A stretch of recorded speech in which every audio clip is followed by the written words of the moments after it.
All right, half a day. Buenas. On behalf of Humanities Guåhan, welcome. Today's webinar, Art and Sovereignty, Artists' Responses to Democracy and Chamorro Self-Determination, is the third webinar in the Unincorporated Voting Voices and Visions para Guåhan series, which is part of a US initiative funded by the Mellon Foundation called Why It Matters. And this explores civic and electoral participation. Of course, for us here, electoral participation and even voting means something very different. So when we ask why it matters here in Guam, the conversation cannot be had without acknowledging and thinking about Guam's political status, our island's quest for Chamorro self-determination and decolonization. And art has always been an expression and a reflection of the issues, histories, and experiences of the community in which it was produced. And artists have always been at the forefront of showing us ways of perceiving the world. What better way to think about what matters here in Guam than to hear it from our artists? So we're very honored to welcome today's artists, including Dr. Melissa Taitano, who will be facilitating today's webinar and introducing each of the panelists as they present. So let me introduce you to Dr. Taitano.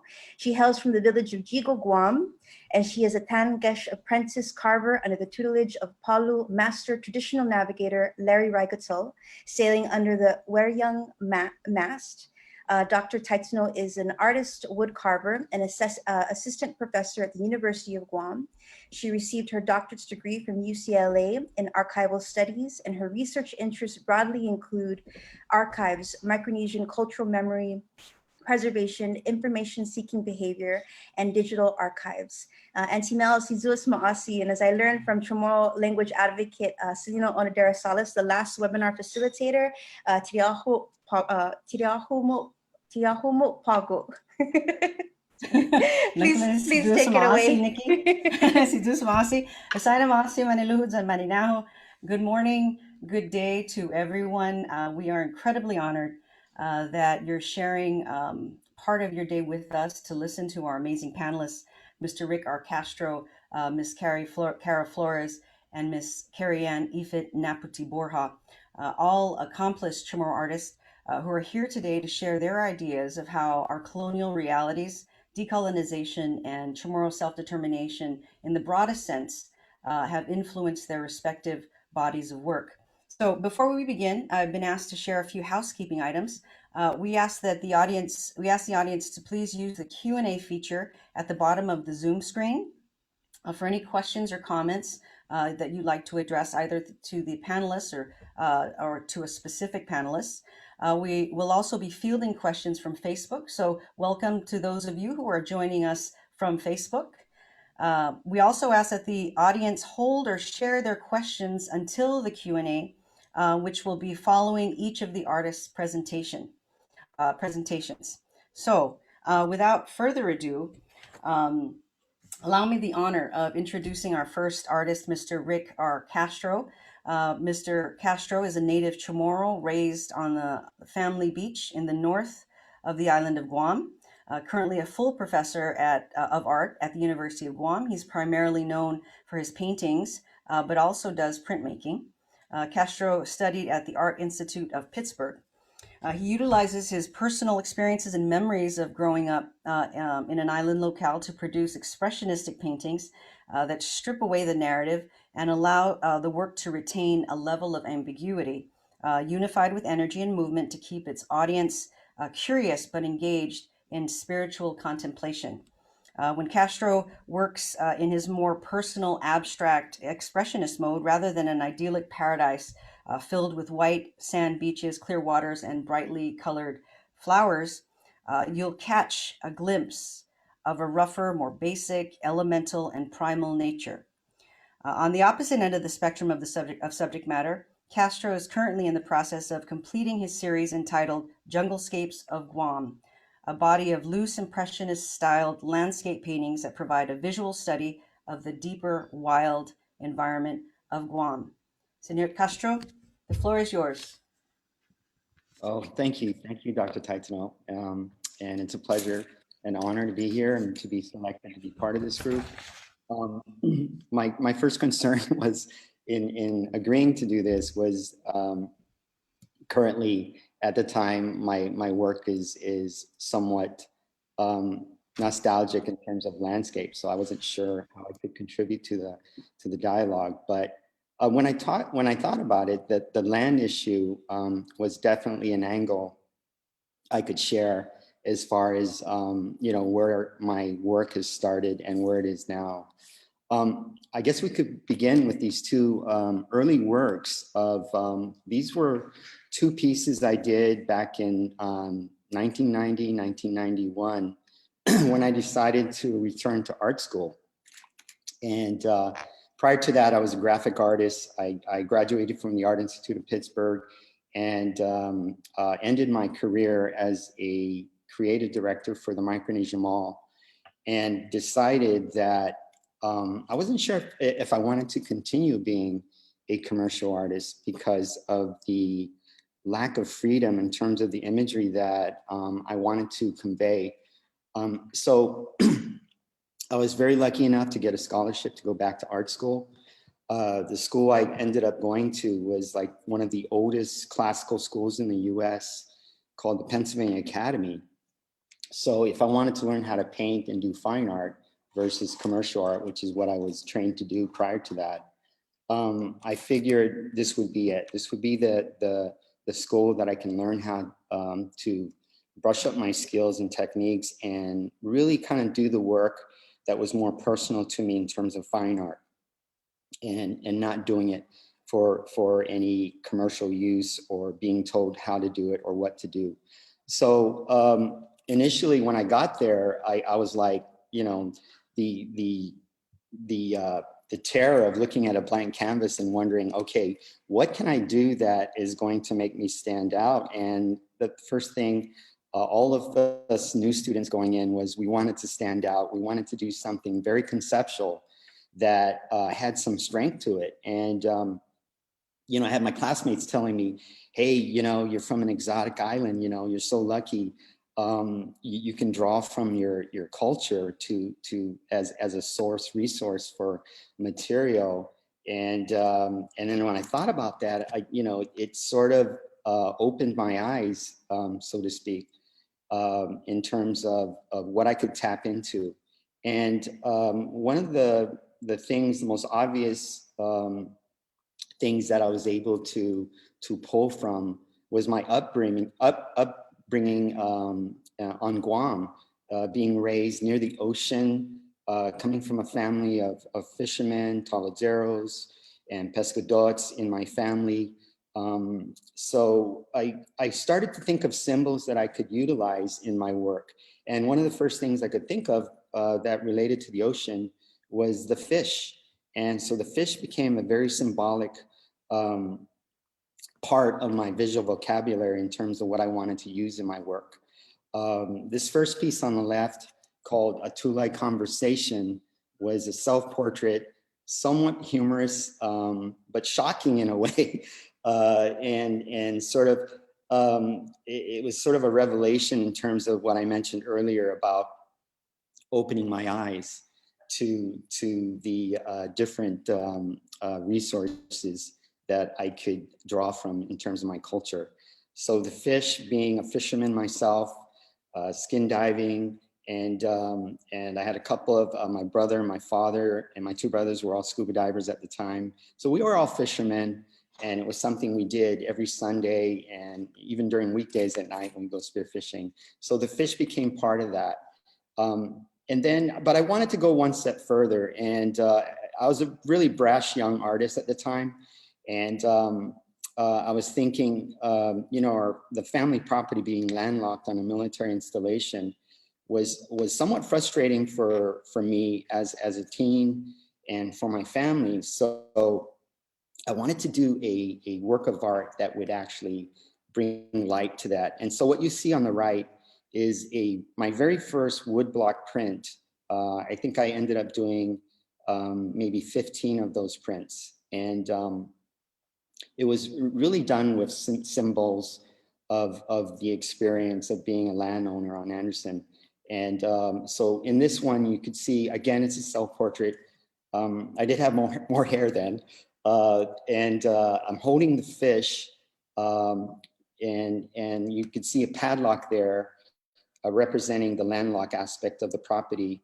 The blue eyes representing the federal government. And what you see that looks somewhat like cactus in the background is actually staghorn coral, which a lot of people, when they visit our property up there and they go into the water, they see the staghorn coral and they're so amazed how preserved it is. And they go into other beaches and it's very hard to find. So I was very proud of that. So I had to put that in there. And then, so that particular print would probably be the most political piece I've ever done, even up to now. And the title of it is called Janapsan 1, basically meaning that at some point we may win that battle of access with the federal government. So it was sort of a print representing hope more than anything. Okay, if we can go to the next slide.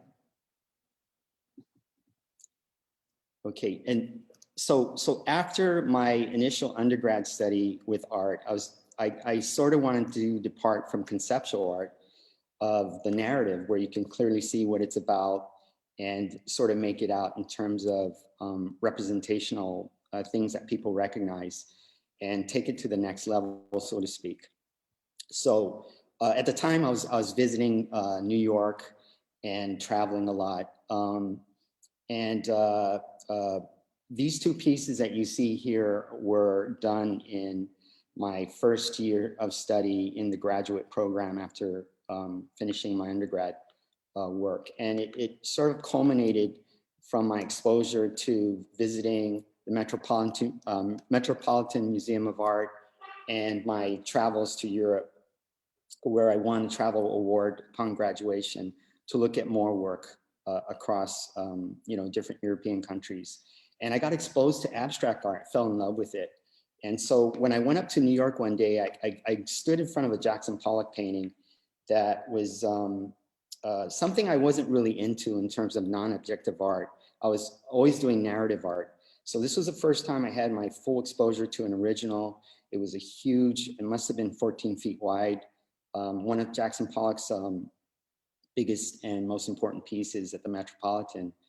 And I looked at it and I felt very touched emotionally and spiritually with this piece. And I've never had a work of art do that to me. So I wanted to explore that further. So when I got back into the studio, I started to work on a series of abstractions, but at the same time, I still wanted to utilize symbols in my work. So with this new work and direction I was going in, I started to think of things that were important to the island. And one of the things I adopted as part of that visual vocabulary was the petroglyph in Gatto's Cave.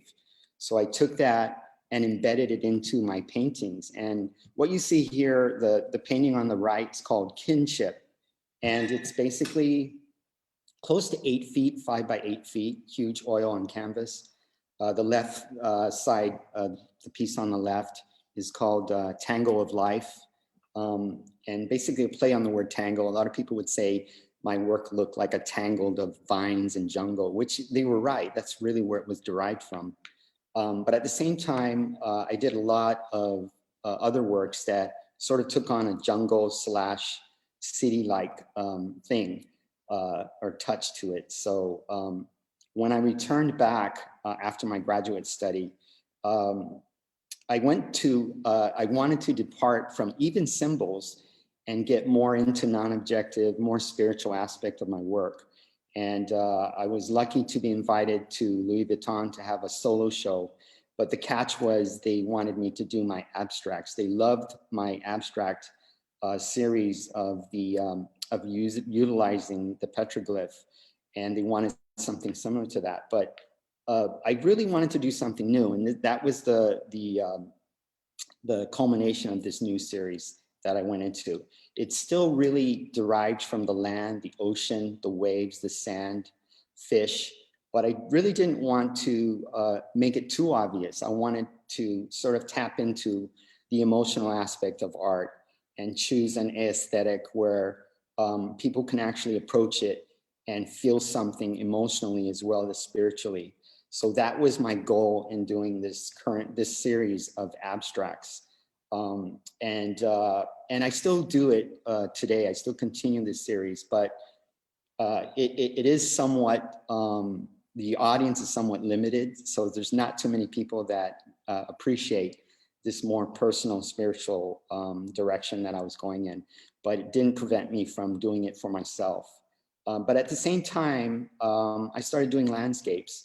I started doing landscapes for my students, and was one day I accumulated so many of them. My pari at the time, Joe Babalta, rest his soul, made a suggestion that I should put all these landscapes together and as a collection of Guam and present it as a book. And so that planted the seeds of something that is now taken over 16 years to do, and I'm still doing it. And I figured, okay, if I'm going to do these landscapes, it would be returning to the narrative, which is fine with me, but I still wanted to have the feel of my abstractions. So if you go back to the Federico poem, I chose this. This was the very first junglescapes painting I ever did. And one of the reasons why I chose it was the Federico palm, as we all know, is an endangered plant, endemic to the island.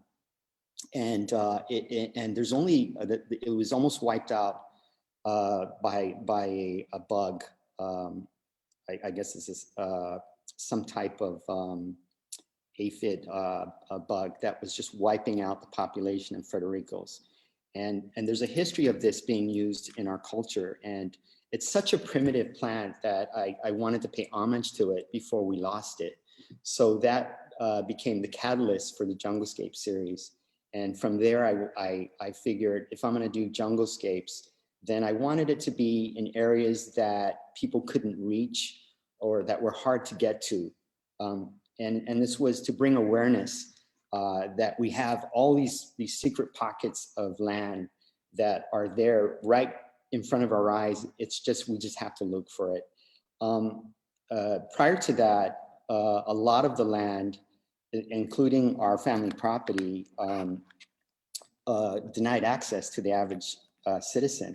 So I figured, maybe this could be a way for me to kind of give exposure and awareness to the precious little land that we do have left on Guam, even if it's hidden or landlocked on military installations.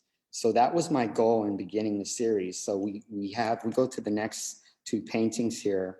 To the left, you have Lost Pond, and to the right is Fonte River, which is a little further from the Fonte Dam. I had a habit of going to these sites that were easily accessible by the average hiker, but I wanted to go deeper into the jungle and really, with my camera, record these other areas that I may be able to give exposure to. And the biggest compliment I got was people were looking at these and say, hey, where is this? Is this in the Amazon? I said, no, I said, this is Guam. It's here, and you could visit it yourself if you try. But I got a little bit of satisfaction knowing that my fellow CHamoros were seeing these paintings of mine and thinking it was somewhere more exotic than the island. And I'm like, no, this is here, this is home. So these are and these aren't small paintings. These are like 3 by 4 feet, 4 by 5 feet panels on masonite. So I was also experimenting on surface. We can go to the next slide. And then this next slide is sort of embedded in the series. I didn't want to lose track of my original intent of doing my abstract expressionist work. So I would dabble back into abstraction. These are a couple of pieces that really sort of revisit that. On the left, you see the coconut niduk. If you look closely, done more in sort of an impressionist style. I love Monet's lily pond paintings, and it just sort of worked its way into my work, as well as Jackson Pollock. The painting to the right is called Hula Skirt Coconut, where the dead leaves would fall, but there was still a lot of color that I wanted to communicate in it. to bring my aesthetic to my work. And again, just a simple landscape to bring awareness through my art, to remind people of the beauty of our island, whether it's right at your feet or a panorama of some distant landmark like Seti Bay. Can we go to the next slide? Okay, and here we have the Nipa Palm. This is a huge painting, 7.5 feet by 5 feet. And it's basically a study of the Nipa Palm. When I was doing this painting, I did a little research on it, and I found out that the ancient Chamorros used this to do thatching because of its waterproof properties. And so I thought that was, you know, these palm stalks that came out of the embankments of Seti Bay River were just almost primitive-like. It was really amazing to see that these stalks that looked like someone stuck a coconut leaf into the water were as thick as tree trunks. And so I wanted to convey that. And I said, I can't do a small painting of this. It has to be big. So I started to enlarge my paintings, and this was one of the results of that. Mr. Castro, Sure. I wanted just to, so you've talked about some really fascinating concepts, and some of them in just the last couple slides that you've articulated was a kind of opening of your eyes. You talked about entanglements, and then moving from stylistically moving from more naturalism to more abstract, and kind of in between those, because in your words you said you wanted to evoke emotion and connect. So in terms of just of what you've said, is there and you've also mentioned that, you know, you wanted to really highlight special places, particular plants, giving homage to those subjects that you're painting. When you're doing that and you decide, you know, you want to convey a particular emotion or sentiment, is it something that happens serendipitously, or is it something that you plan as an artist, like, here's an emotion I want to convey, and here's a, you know, particular subject that I'm thinking about? What is your process in that way, just in terms of connecting the land, connecting people, and dealing with those kind of entanglements with the tools at your disposal, you know, whether it's stylistically or using color or different types of paint or drawing? Basically, no. When I go down there, for instance, on a jaunt down to Seti Bay, I was dropped there by Champ Kanata, and he dropped me by boat because I just wanted to get there. I could have hiked there, but I just wanted to just be dropped there. He left me there for like 5-6 hours, and it just went by so quickly. But when I entered the jungle, I didn't have any preconceived idea of any particular plant that I wanted to paint or not. And it's just almost by accident that a lot of these paintings that I end up doing end up having some particular meaning to it, as far as the importance of it. In this case, the Nipa Palm, or a connection to any kind of political theme or gist. And that's what I loved about it is I didn't have to do that. It just would happen. And the color, of course, is just from years of training and exposure to other masters and going into museums and stuff. And that's one of the things that when you see my paintings, they may be slightly exaggerated in terms of color that I'm sharing with my audience. And part of the reason for that is the understanding that being isolated here as a native Chamorro, there's not a lot of us that get a chance to travel abroad and take a look at the world in more of a global sense. So all my experiences of going to museums and stuff, I wanted to convey in the work and bring it back to the island and share it with them. Even though it is a westernized way of learning, I am bringing back a traditional European standard in terms of how I paint. But I figured if I can take that and convey it in a way where I could do works that people understand, and I would be fulfilling my obligation as an artist in terms of as a Chamorro, and how to contribute to the culture and share it with people that never have a chance to leave this island. And that's where I see the benefit of my my background in terms of what I want to convey.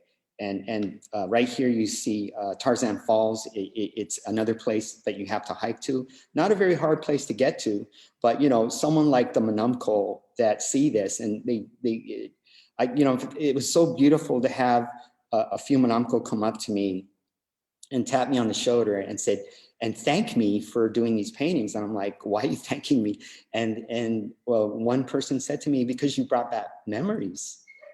So this painting is one of those little places that if it could spark any kind of nostalgic with the older generation, our elders, then it really brings satisfaction to me.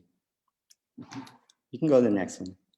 All right, so I'm gonna rush through these. You got one in the upper left is Seti Bay, looking back. I love this shot. I painted it like 4 or 5 times because it kind of reminds me of what the Chamorros would be out towards before they see the Spanish Armada coming in, heading towards Umatic. There's so many of these places that are like that still on this island. And I really enjoy doing this, the leaning coconut tree over the river, because it takes you back in time. The painting to the right of that is our Yoji's limestone forest. This is called Duende's Throne. With the moss and stuff, I wanted to convey a sense of, you know, one of the last pristine forests that we have in the limestone forest, undeveloped behind the university. It's just a beautiful place. Underneath that to the left, you have Lemai Trunk. The Lemai Trunk, this is actually right off Lost Pond. And the Lemai is actually one of those trees that I really feel close to, not because we have a lot of it at our ranch, but because of the sustenance that it provided for our Chamorros in the olden days. And so I do a lot of Lemai trees, and I just love the way the roots, the buttresses of it are so regal and so majestic that I just feel that whenever I run into one in the jungle, I have to paint it. And of course, the right, I've done so many iconic caravals. The one here is called the Mayor. People ask me, why'd you call it the Mayor? This is the guy who stands next to the Manila Church almost every week, and it looks like he's greeting all the passerbys. So I kind of nicknamed him the Mayor because he looked like he was running for mayor every time I seen him. But a very old guy. I just love the majestic horns, and he continues to be part of my repertoire of subjects. And I'll probably be painting him until I don't see him anymore. Okay, we can go to the next slide. This is a piece I did commission of Hilah Lady. It's currently hanging at the legislature. And just to give you an idea of the scale, I love working large. And one of the things I really enjoy doing is creating landscapes that people can enter and walk in. I want them to feel like they're there with me. Of course, I use my artistic license in exaggerating my own color scheme. But that's where I think artists take the liberty of enhancing and making things look better than what it really is sometimes. I think we have to do that because we want our audience to feel pride and joy in what they're looking at. The scale. This is a series in my studio, just to give you a little insight into my working process.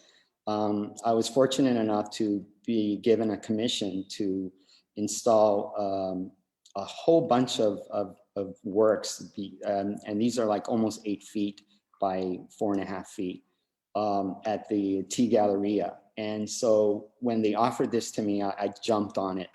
To the left here, if you look closely, you can see Fennel Lake. Fennel Lake is one of those hard to access landscapes that I was fortunate enough to be taken there by a friend who wanted me to commission works that remembered playing there as a kid. And it was really special to him to get a painting of that area. But it was so hard to get to. We had to go through farmland in order to get access to get the shots we had. We couldn't get the really main lake because that was closer to the Navy installation. So we just sort of stayed to where we could take the shots and using telescopic lenses and stuff, hiding from, you know, if there's any guards or anything, we had to be careful with that. But it was such a beautiful place. I was honored to at least take hundreds of photos that I can work from to share it with the island. I almost thought I was in another land when I saw this lake, because there were no houses for miles. And I just couldn't believe it was here. It was my first time seeing the lake in person. And I'm still to this day doing paintings of that. And then of course the Janapsan piece right there, there's another Carabao piece, and of course the iconic To Lover's Point, and another shot of Hilah Lady. Okay, next one. This one is called Bamboo Cathedral. Very special place. It's where the Menengang encampment was when the CHamoru were force marched to this location. And it's a really special place. When I took shots of this, it felt like I was in a church. And this is about 7.5, 8 feet by 4 feet wide. So it looks small, but it's actually a pretty big painting. And I wanted to really communicate a sense of spiritual being in this place. You could feel the presence of our ancestors, I felt, when I was taking this picture. And it was one of those shots that took me years to finally paint, because if I was going to paint it, it had to be for good reason, and it had to be big. So when I got the commission for T Galleria, that was my chance to actually do it. And I remember looking at this photograph for years saying, man, I want to paint this, but it has to be special. And so when I got the commission, I definitely took that opportunity to actually create this piece, and I'm glad I got it out. On the downside, it is in the VIP lounge, so if anyone wants to see it, unless you're paying $50,000 quarterly at DFS, it may be hard to see. So, but it is there. If you manage to stroll around the Galleria, you may end up running into it when they move it around. Next slide. And this is again part of the series. These are all over close to 80 inches by maybe 45 inches wide. Very tall paintings. You got Janapsan to the left, in the middle, Hilah Lady, and to the right,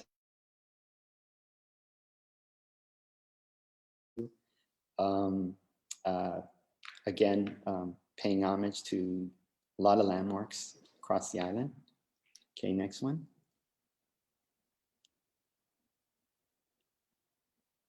And here, this is actually a pretty big piece. This is, it's a diptych, 2 paintings put together as one, close to 8 feet by 90 inches, whatever that comes out to. But again, done in sort of the Impressionist manner of Monet, sort of my take on Monet's Lily Pond, this being Lost Pond. I'm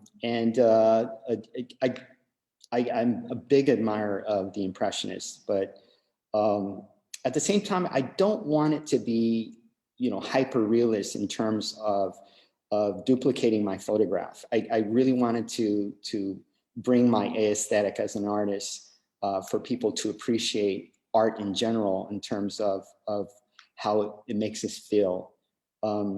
And, you know, when I do my work, I choose to do, I would rather have the subtle approach as opposed to taking a proactive stance on my work being too narrative. You know, using work as a political tool can be very, very delicate and marginalizing your audience. So you got to figure out, do you want to reach everybody, or do you want to just reach a select few?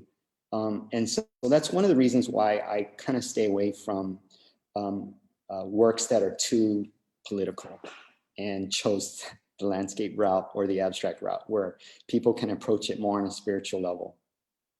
On the left here is just 3 minutes from my front door in Mount Santa Rosa. You got this view, this expanse of Guam, and this is part of my sky series. on the top of the mountain. It's more of a hill, but looking south towards Guam, you can see a little hint of, I guess, looking towards Opera Harbor, but you can see almost both sides of the island from the top of Mount Santa Rosa. And it's a place I go to constantly. I'll be driving home and I see a sunset going down, and you'll see me hiking up there like right away before it gets dark. And I still have hundreds of shots that I still want to do of that particular area. To the right is, again, Fonte River Junglescapes. Again, I just want to take people there to these hard to reach places, especially the Manumco, to remind them, you know, where they came from. And who knows, maybe they could think of when our grandfathers and grandmothers used to go down and wash in the river. It's funny too, when I do these junglescapes and I see a can of Coke, an empty can on the ground, I never include it in my landscapes. I intentionally paint them so that there are really no vestiges of any of man interfering with nature. I just sort of want to do that. So I'll take litter right out of it. And that's one of the perks of being an artist. And I believe this might be the last painting. This is a painting of the beachfront property up at Janapsan, very close to my heart, pride of my family. My grandfather used to raise copra here and rolls and rolls of coconut trees. And one thing, this is the windward side of the island, so it was very, very hard to plant coconut trees on the beach. And this was the one tree, when I would come back during the summer from college, I would make it a point to take a whole wheelbarrow full of coconut trees and put them out there. And the following summer, they would all die. But this was the one tree that just stood firm and managed to survive. And it's been there ever since. So it's a very special tree at Janapsan that has managed to sort of hang on. And I guess as a metaphor, it represents us. Thank you very much, Mr. Castro. I mean, just personally, just seeing your work, it's just absolutely stunning and breathtaking. And I would imagine for those who are off island and don't have access to those places, that it's makes people mahalang. So congratulations, they really are amazing. I could stare at those all the whole hour, but unfortunately we can't. Our next panelist, ladies and gentlemen, is Miss Cara Flores. She's an indigenous filmmaker, native to Guåhan. She is a co-founder and director of Nihi, a nonprofit that produces culture-based media to affirm identity, to lift up the CHamoru and other indigenous perspectives from across our region, and to empower the next generation of protectors.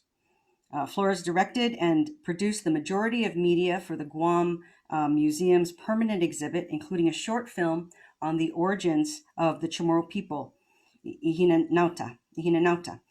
She continues to make short films, her most recent, Angumupo Itzancleta, a short comedy in Chamorro that honors her grandmother, Justa Flores, along with all Chamorro and Pacific Nanas. Cara is a 2019 Obama Foundation leader for Asia Pacific. Ms. Flores, the floor is yours. Afide, thank you so much for having me, and for the audience for joining us. I am excited to share a few short clips with you, and I'm not going to talk too much about the specific clip before sharing it, but I think it's a really good first clip to show. This film plays in the Guam Museum. It's the origin story of the Chamorro people, and it's a combination of both our creation story as well as the story of migration. And you'll see a few pieces of it, but if you'd like to see the whole thing, then you would go to the Guam Museum.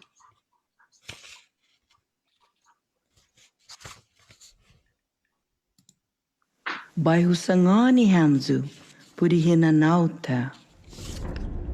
Dos me luha guaha. Un palauan, zan un lahi. Iman mofona na manyainata. Pues ma planea todo y finatinasia.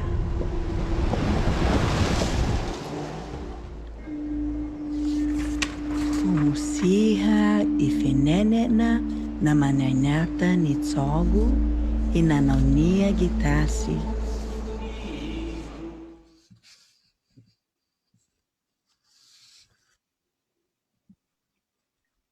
So that's a little sneak peek. Bayusang Nick, can we go back 2 slides before that, just so we can, there we go.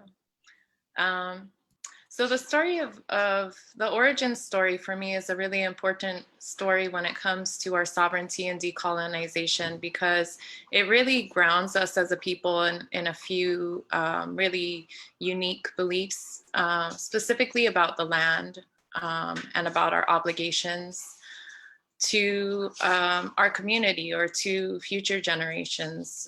For those of you who aren't familiar with the story,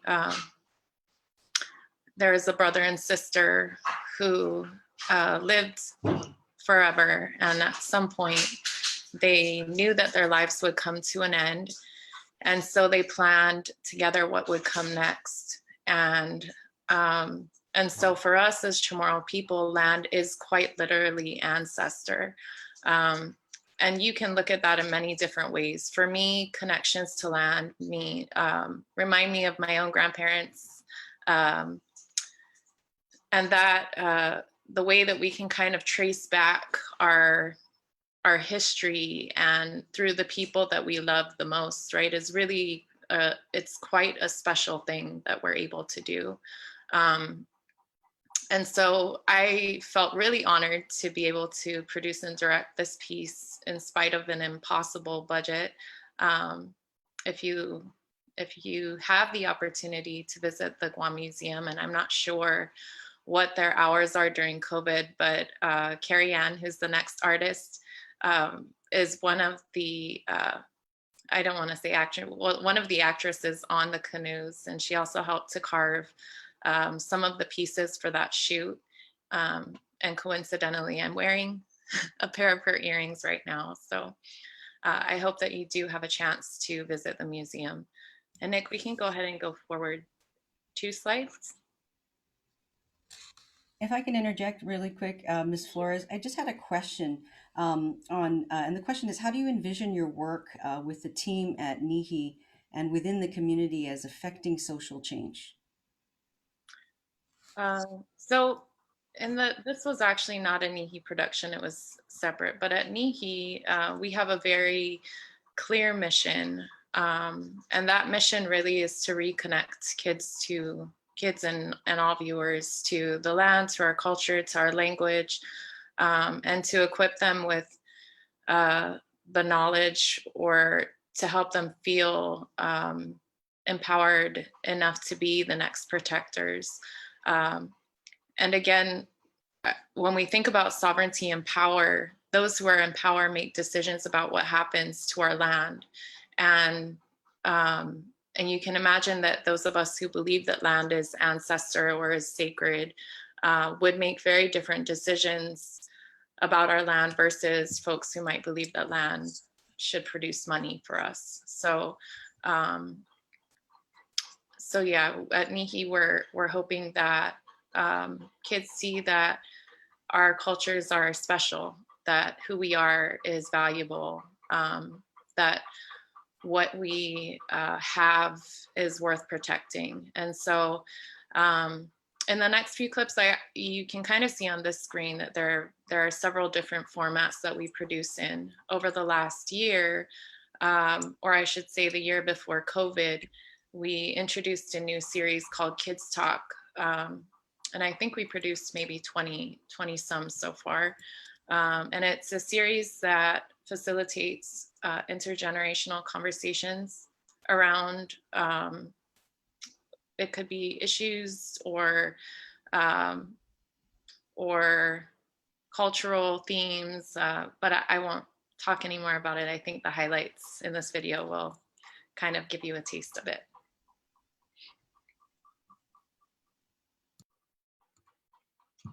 Hafidi. Hafide. Ali. Aloha. Jausuba. Kasililia. Nyora. Just Judy. Just say Julie hello.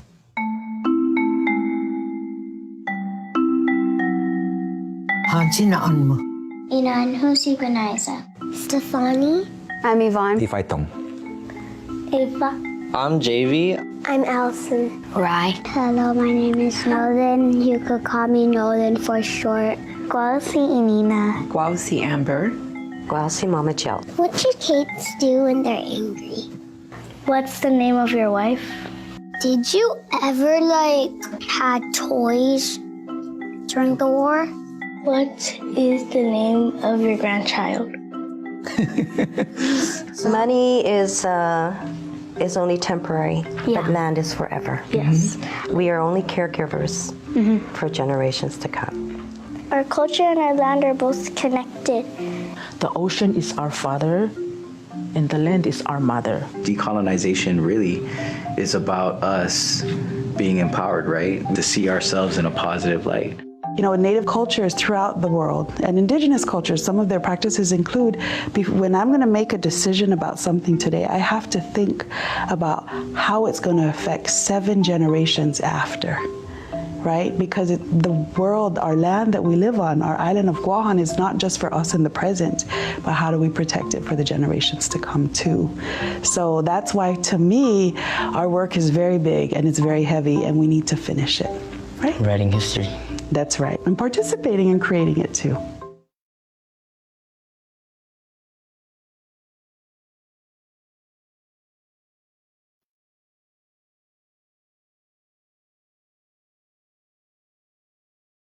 Unmute. So yeah, we've been really lucky to be able to have such amazing guests and kids join us on that series and have conversations that are really important.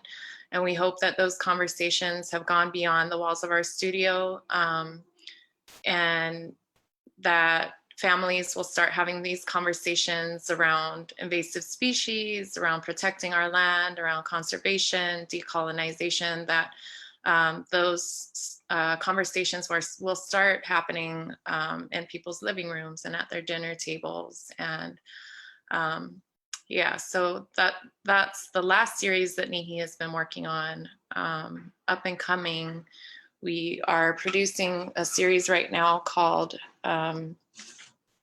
Eat with Your Ancestors, which looks at traditional food sources, and again is facilitates intergenerational conversations between kids and their elders. So I'm excited to share that, although I'm not sharing it here.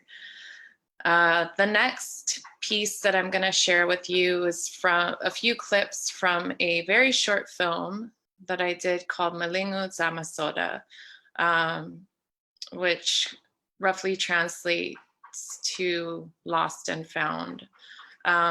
And this short skit it was kind of an experiment for a bigger film that I'd like to do. And in this film, it's a post-apocalyptic world. There's a girl who's been separated from her family and has survived with the skills that she's been taught, or pretty much with her connection to the land. And so we can go ahead and play this next clip.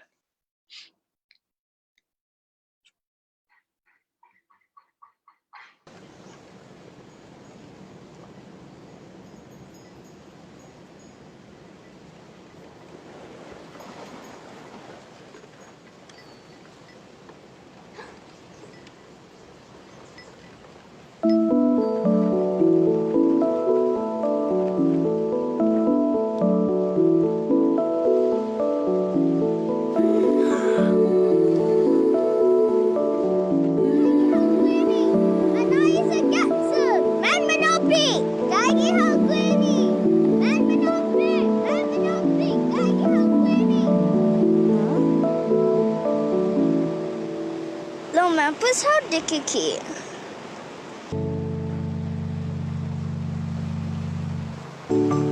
Tak mo yalang, bisa malik how?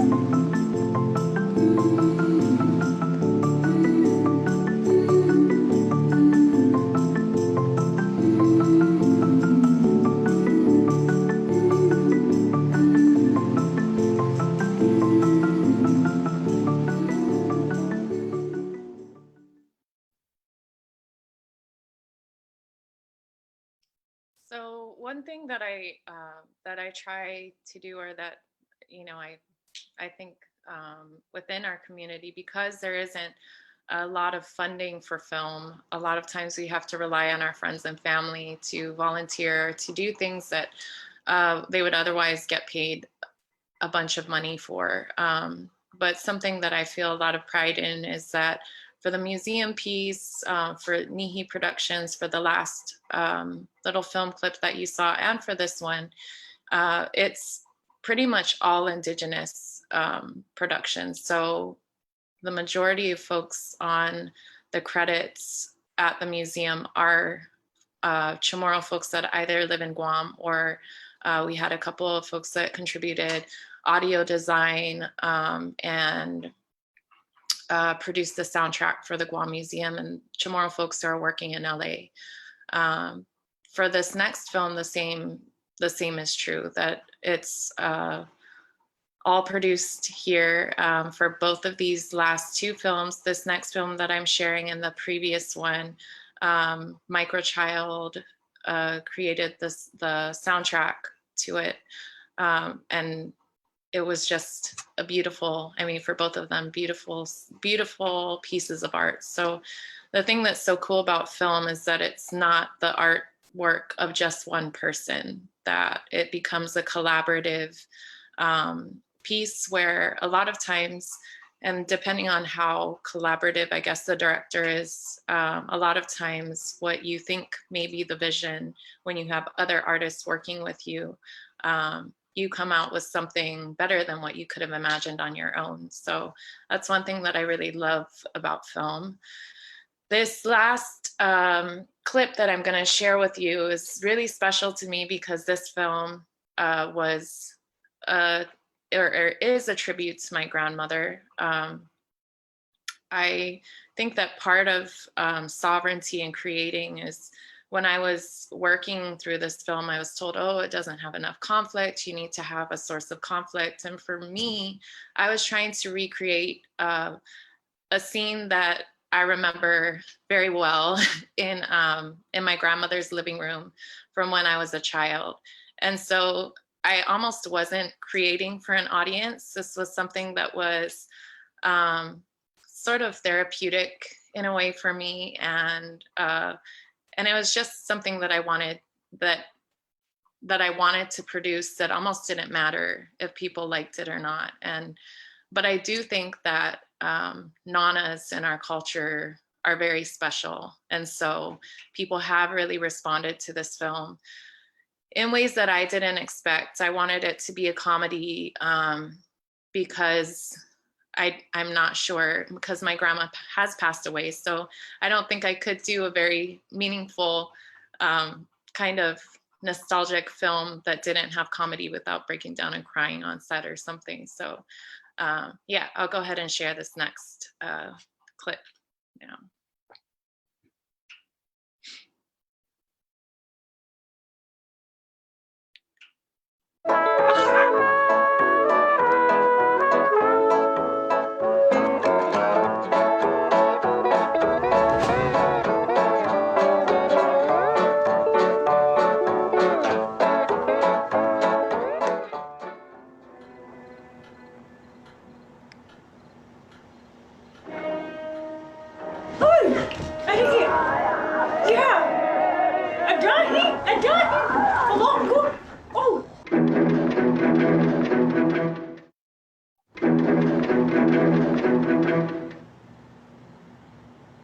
Mom, cocino na karada sa esta ko pangi sa esta on mago para you family.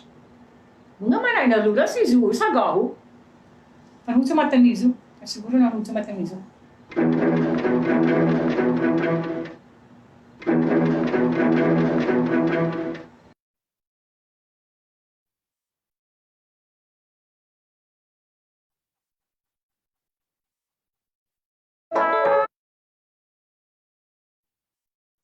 And I wish I could share that whole film with you.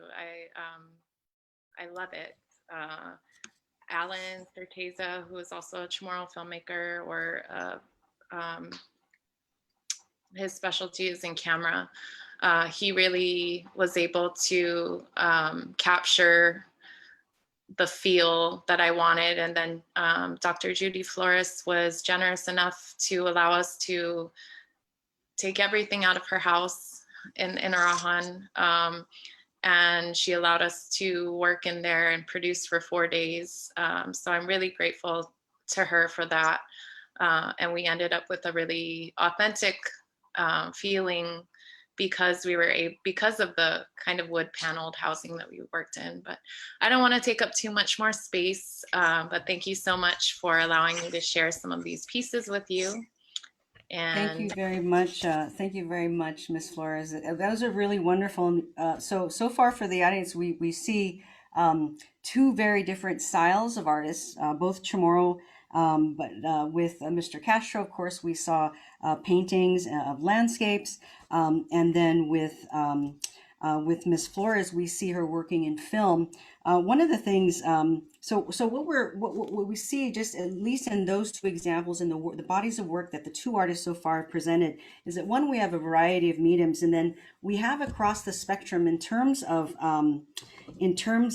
whether something is more active or is more passive in terms of having a social agenda. We see in those two particular examples, we see a kind of shift, right? In Miss Flores's work, we see a more direct kind of social agenda to the type of work that she does in film, and with Mr. Castro, we see that more nuanced, and we see that more subtle in the work that he does. So our third panelist, also another fantastic artist, Miss Kerri Ann Ifit Naputi Borja. Kerri Ann Ifit Naputi Borja is the daughter of Ann N. and Robert C. Borja, Familien Cadron Zan Dasu. She is an indigenous Chamorro woman with roots in both Guam and Saipan, an educator, community organizer, photographer, and creator of body ornamentation, currently living on unceded Chochenyo Ohlone land, otherwise known as Oakland. She works as an ethnic studies teacher in SFSU-SD and a lecturer of Pacific Islander Studies at San Francisco State University. She is actively involved in Guahan's decolonization movement as co-chair of the OD Committee in Independent Guåhan Bay Area chapter. And through various mediums in which Kerri Ann uses to create, the focus has always been the promotion, protection, and perpetuation of the Chamorro culture, which she holds sacred. Kerri Ann, the floor is yours. And Masi, for having me here and allowing me to be in the space to talk story and share. It's really great to speak alongside Ric and Cara, and then also to see a lot of the folks who are here as well. So I started carving in 2009, and I wanted to show specifically this picture of, this is Moms, AKA Mama Jill, AKA Julie Kitatu Beneventi. She is a master of body ornamentation, amazing carver, amazing spirit, soul, like everything. And I started carving or apprenticing under her in 2009, which I was super honored to be able to do. So I definitely wanted to start it out with her, just to kind of give honor and respect to who it is that I owe what I do to, right? And so even to this day, I still continue to apprentice under her. I've been apprenticing under her for 11 years now, and I will probably continue to apprentice under her because I don't think I'll ever truly know all that there is to know with carving, even though I have carved and created through various mediums and various forms.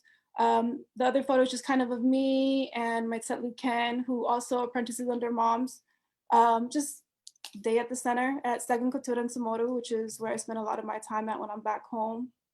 And then just a sample of kind of like how I come up with some of my pieces, which I will show you and share some of the stories around it. So a lot of it's sketching, and then from there, I kind of start to create some of those pieces. So if we can go to the next slide.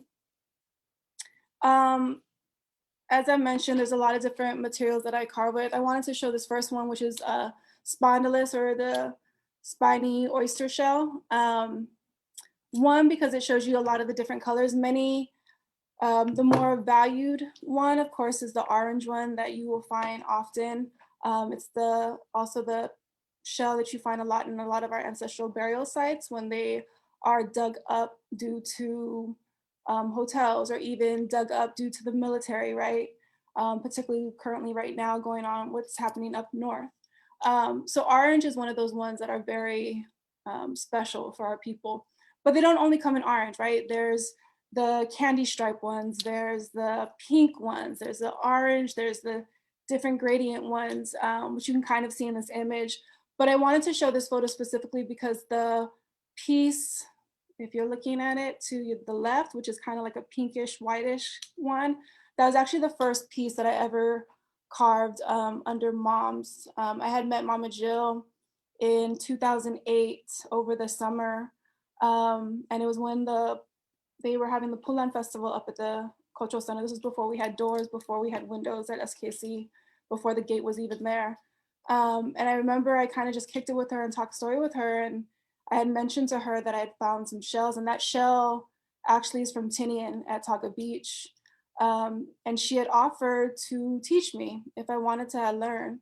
And so the following year in 2009, I actually went home to do my research for my thesis in my master's program. And it was then that I asked Moms, like, hey, can you still down to teach me?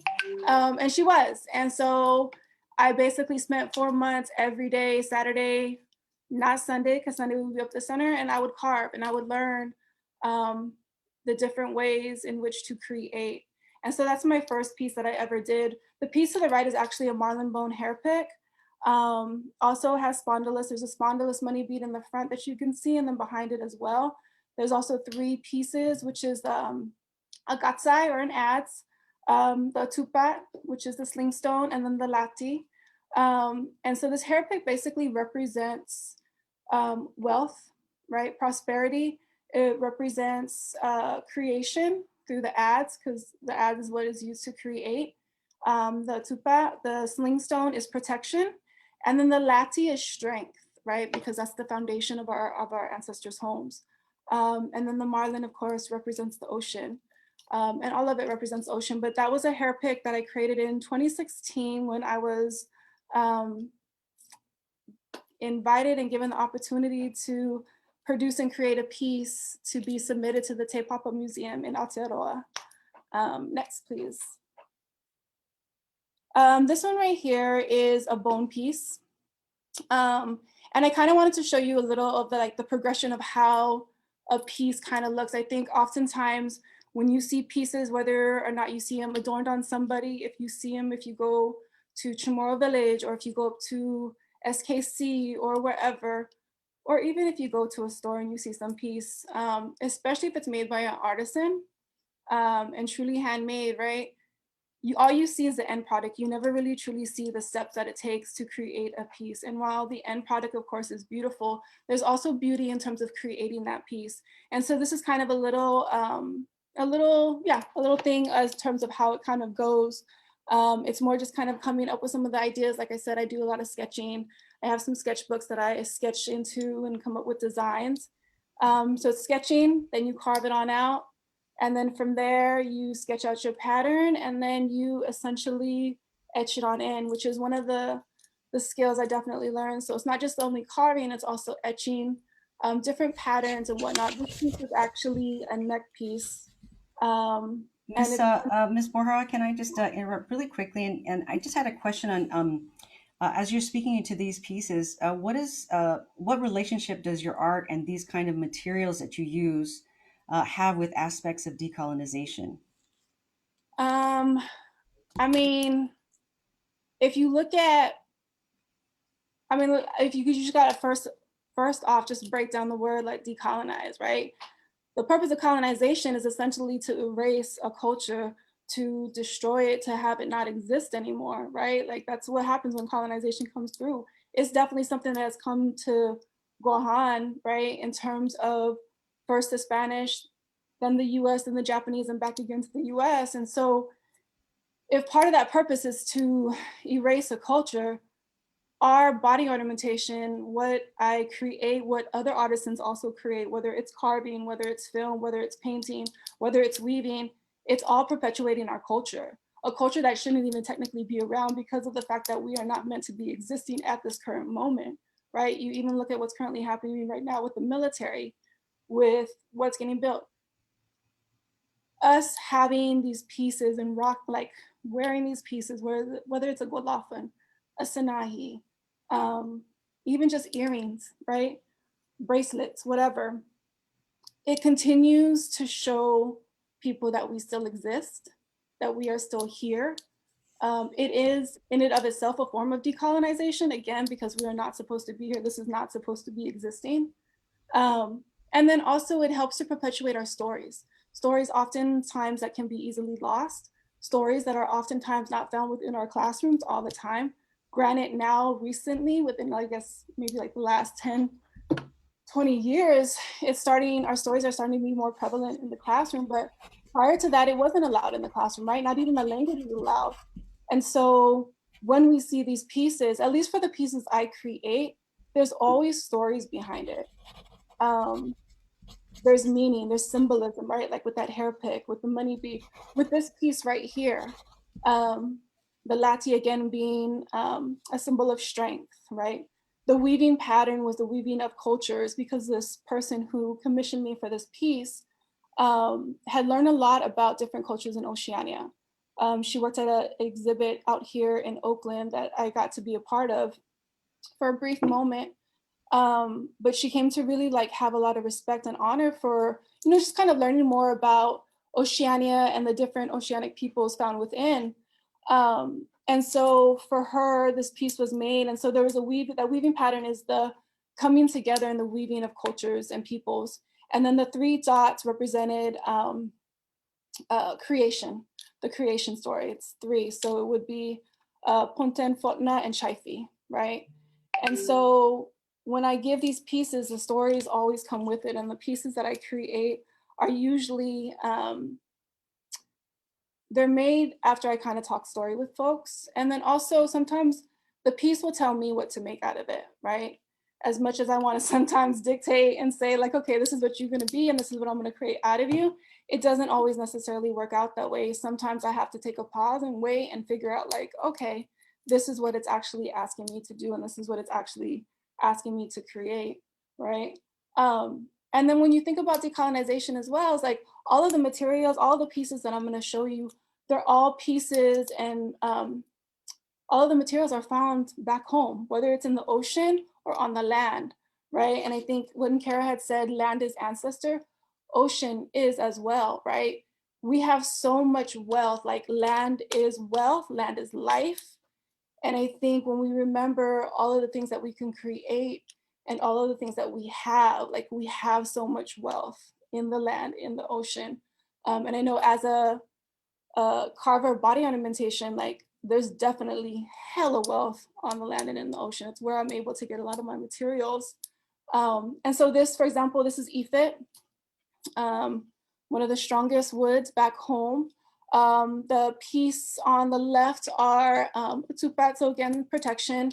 A lot of the etching that are on it are based off of pottery designs that were found and documented. The right is a Ifit Sanahi that was commissioned for someone in the States up in Washington. And it's just a simple Sanahi, right? But in and of itself, there's still a lot of meaning. And I believe the person didn't feel ready enough to have like a Hima Sanahi. So they commissioned for a Ifit one. But again, a lot of these pieces, there's different meaning and different stories wrapped up behind them. Next, please. So this is one, the Gatsai, the one on the right, is one, for example, where it told me how to kind of create it, right? That little white swirl that's kind of in that. When I was carving it, I remember just kind of be like, oh, what am I gonna do? How's this gonna work? What is this gonna look like? And then just kind of sketching and playing out with it, it ended up being how it is, right? It kind of reminds me of a wave just the angle of it, the way it's shaped. Again, that one, these pieces right here are aliling. The top of both of these pieces are Hima, which is the giant clamshell. The piece to the left is a 3-dimensional lati. And as you can see, it's the size of a penny. So I kind of wanted to show kind of the size in terms of how big it was. And I had created this when there was like a little competition going on back home among some of us artisans, particularly the weavers. They were doing this whole challenge where they were like weaving these like hella tiny little like birds and katup bats and like the size of a rice, the size of a dime. And one of my friends, we were talking about, and I was like, oh yeah, I was like, let me see if I can try carve this. And I ended up carving this lati, the size of a penny, which was, you know, not that big. You could probably pull out a penny and check it out. But it was one of the funnest pieces I ever did. And I tried to get it as true to scale in terms of the tasa being round and then the haligi, which is the bottom part, to be square. And if you ever notice all of the latis, that's usually how it is. The top is round and the bottom is more squared. Next, please.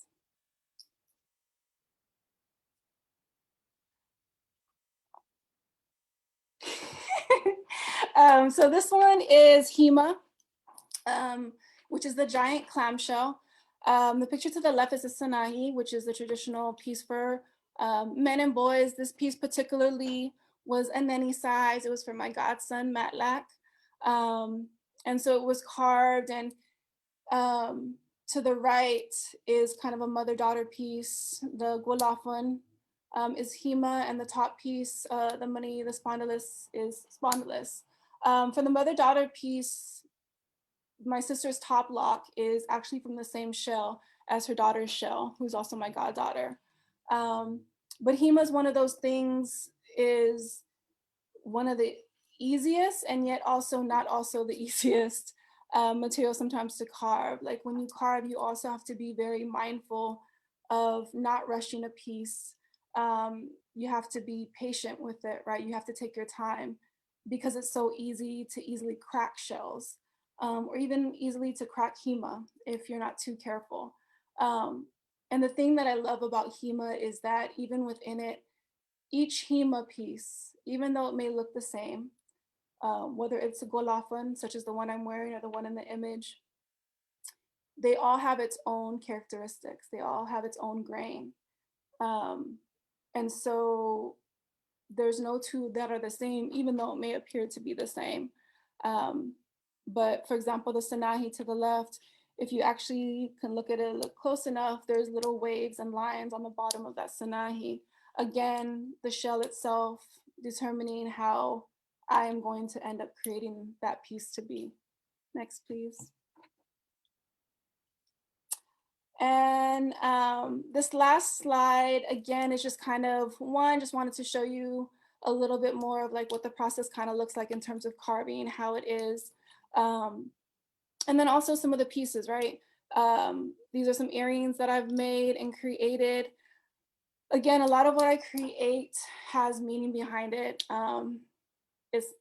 Don't get me wrong, like there are pieces that I create just to create. But many of the pieces that I create have meaning. For example, even those earrings have meaning. The tsupa, right, represents protection. The triangle, or looks like a triangle upside down, is, I call it like a spirit tip, so it represents power. The fish represents prosperity. And then the bottom is just a play on like a smaller tsupa, right? And then this big piece on the left is actually one of the biggest piece I've actually done. It is all cone shell. There are 13 of them, if you count around the neck. And it's 13 to represent the 13 moons in our lunar calendar, right? In the CHamoru lunar calendar. And this play on this necklace is actually a play on some of the pottery designs that you can look and see. So not only is it the shell, but also the piece in and of itself. The middle centerpiece of this necklace is actually about 3 or 4 inches, and then it gets smaller and smaller. And then of course it has the earrings that match. And the photo on the right is those pieces that I was carving to create this this neck piece, essentially. So yeah, so again, you know, being able to create, I think is something for me that feeds like my spirit and my soul. It allows me to tell stories. It allows me to continuously connect to the ocean and to the land. And as was mentioned before, you know, promoting, perpetuating, and protecting our culture is super important for me. And if I'm able to do it through my creations, then that's what I'm gonna do, because it's fun. Like to be able to play, to be able to create. We call it play up at the center. Like when we do this, Mom's calls it play. Like, oh, it's playtime, because it's fun, you know, to be able to create pieces. So, Sinamasti. Sis Mossy, thank you so much, Kerri Ann. So those are beautiful pieces, really gorgeous. And you know, I did notice across, just kind of across all the panelists, there seems to be some you know, common themes, that art is personal, that it's a way of telling stories, that it's a spiritual. There's an element of spirituality, that honoring ancestors seem to be important, is an important element. The connection, the spiritual connection to our ecological landscape, the ocean you mentioned, Kerri Ann. I know that also Ron and Cara both talked about the land and the heavens, cultural pride and empowerment. And I was really curious and totally fascinated by the idea of the body or ornamentation as a way of showing kind of cultural pride, but in the context of decolonization, Kerri, and how you were talking about it. Is it, in your mind also, is it a form of wearing a piece, like say one of your pieces, is that a form of resistance or refusal? So I guess that's a question to you, Kerri, real quick as we start to populate the other questions. And that if all of those to me are very personal elements, and this is for all the panelists, is that how do you reconcile access, like who gets to see and experience those personal things if it's stuck in a VIP lounge, as you know, Mr. Castro talked about one of his paintings. If we wanted to see it, we had to pay like $40 to get into that lounge, or something more personal that you wear on your body, like the idea of selling it. You know, if you get a beautiful shell in a very sacred place for you, that's personal, right? And you find it, and then you create something. Of course, the reality is that artists have to live, right? We have to pay taxes like everybody else. So how, and this is a question for all the panelists, if you want to jump in, please. So the question is, you know, how do you feel about the commodification and culture, the idea of owning culture, and then and given all of those incredibly deeply personal elements that are thematic throughout all of your work, which is variety of mediums, right? Despite the whether passive or active social agenda that comes with your work, how do you reconcile those things? And you know, as an artist, has that changed over time, or is it a fluid process as you've evolved in making those decisions?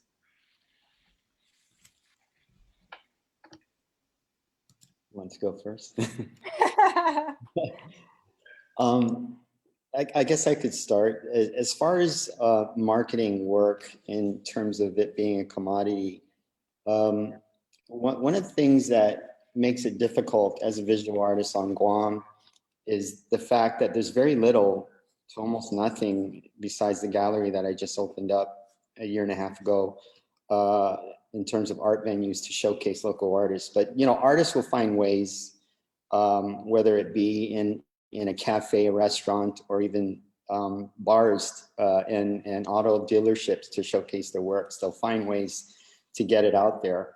But I think that shouldn't prevent us from getting it out there and getting the exposure to the masses and perpetuating the culture in any way or form that we can as artists. And so with that said, it's always nice to make a living doing it. But to me, the importance of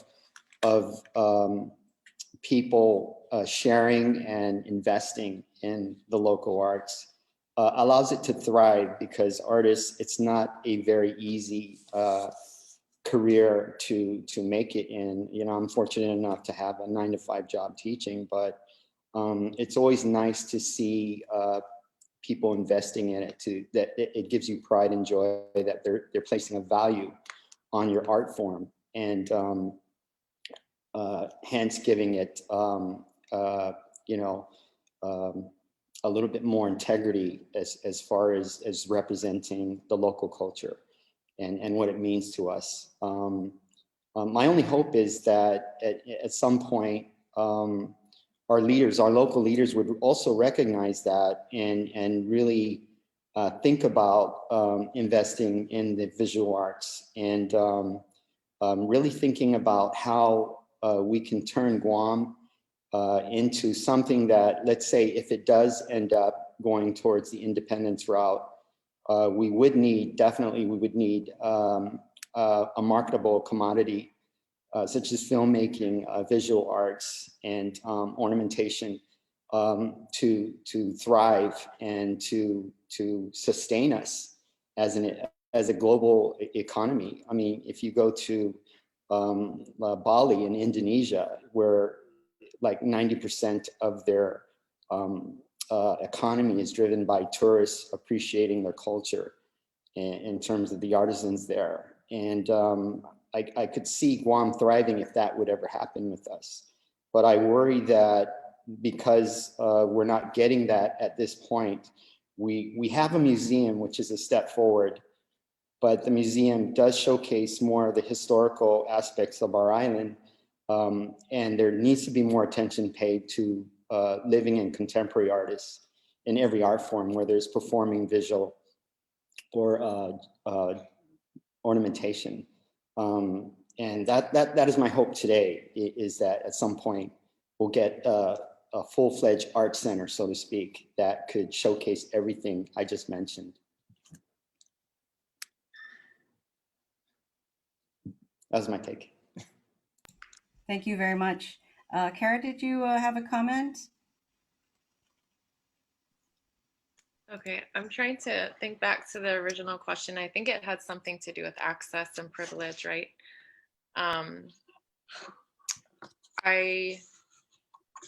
Filmmaking is I think with Nihi we really try to, and with the filmmaking that I do outside of Nihi, we really do try to prioritize kids who otherwise might not have access. The thing that's cool about most everyone having a phone now is that there are free apps and things like that where you can start filmmaking on your phone. And we've done a couple of workshops with the Guam Department of Education to show teachers how to kind of start taking that into their classrooms. I mean, it would be great at some point to see funding where we could do filmmaking workshops with kids who might otherwise lack access to, because filmmaking equipment is expensive. It is very time consuming. Most people, it has been difficult to make films and keep a job. Like filmmaking, sometimes to make a feature length film takes several months. And so that is it's definitely a challenge, and it's something that we as a community have to address to make sure that it isn't only people with access to funds and equipment that can make films, that it's that everyone has that, or everyone who wants to has the ability to learn and mentor into that process and have access to equipment. And at Nihi, we sort of see ourselves growing into that. A resource where it does make filmmaking more accessible to the general community. Thank you very much. Ms. Borja, did you have a comment on that question? Can you repeat the question?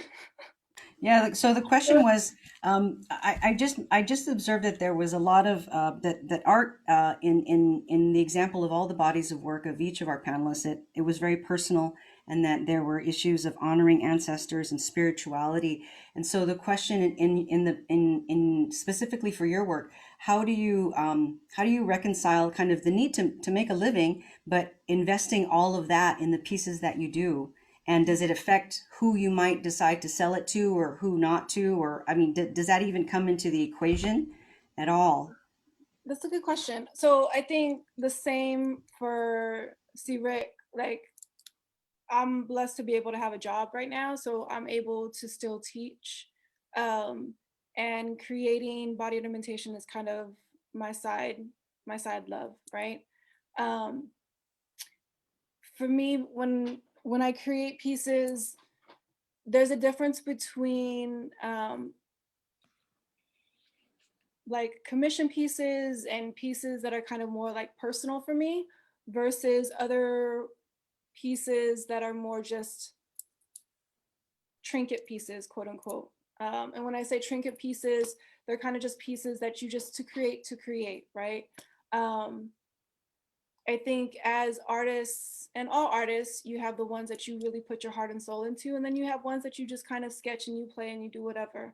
When it comes to carving and creating pieces, for me, it's both of those, right? Like there's the times where I'll just create pieces just to kind of fundraise for different things, or fundraisers come up and they're like, hey, can you donate a piece for this, right? Cool, let me just put something together and boom, here you go. And then there's other people who are family or really close friends who are like, hey, can I commission you for this piece? And then those are a little bit different, right?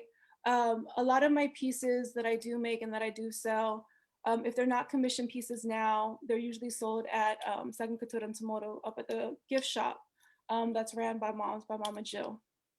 And the pieces that I have in there, and some of the ones that I showed in the slideshow are definitely pieces that I have created, that I've put intention into in terms of creating the story that's even behind it. And so when people come into the shop to purchase pieces, the way the shop runs, especially when it comes to body ornamentation, is you have to connect to the piece. We're not going to try to hustle you and try to be like, hey, check this out, right? Or have you noticed this piece over here? This is a lovely piece. Come check this out. It's not like your typical kind of jewelry shop place that you go to, right? At the gift shop, you come in and you get to look at everything, right? And there's over 60, 70 different artisans that are up at the gift shop. And when it comes to body ornamentation, there's so many different artisans of that. And so when you look at a piece, it's your connection to it, whatever way you connect to it, whether it's the meaning behind the story, the color of the shell, the type of ornamentation that is adorned with the main piece, right? And so when it comes to that, like, there's just differences between it. And at the end of the day, if you're going to connect to my piece and you truly connect, and you can get a person's energy, right? Like, just like when you meet somebody, you're either going to get a good vibe off of them or you're going to get a whack vibe off of them. And it's the same thing when it comes to like your art and your pieces. When people are interested in it, they are either interested in it for like the real intention of like, I really do connect with this. This is a really beautiful piece. Or it's like, yo, I just want that so I could rock it and that's it. You know, there's no real true connection, but they just want to have it just to have it, right?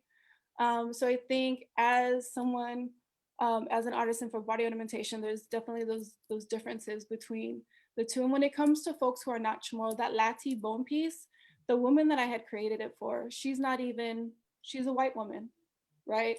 But talking with her and hearing her, like she wanted to commission me, and we had a friendship too. So to me, if you honor and you respect our culture, I have respect for you, right? If you down to ride and understand the struggles of our people and you love our culture, cool, right? Especially if you're down to support what's going on and truly support our peoples, not only in terms of art, but also within our struggle that we're currently facing. So yeah, I don't know if that completely answers your question, but oh, that was wonderful. That was more than I even, that was fantastic.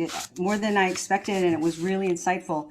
So I just have to say how honored I am, and I truly am to be part of this conversation. I want to thank all the panelists and for those who are participating from either here on Guam or off island for joining us.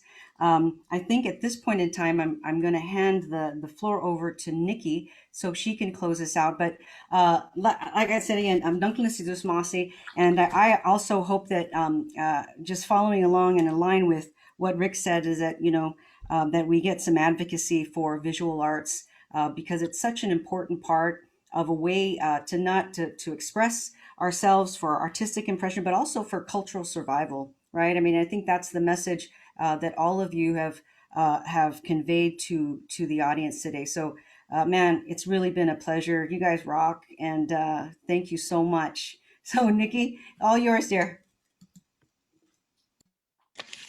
Again, Sidus Masi for joining us today. That brings us to the end of our webinar.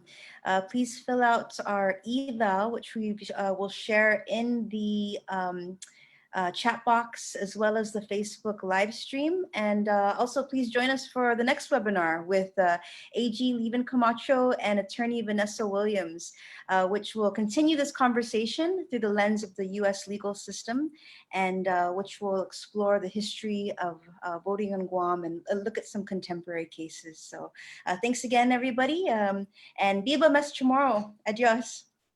Viva.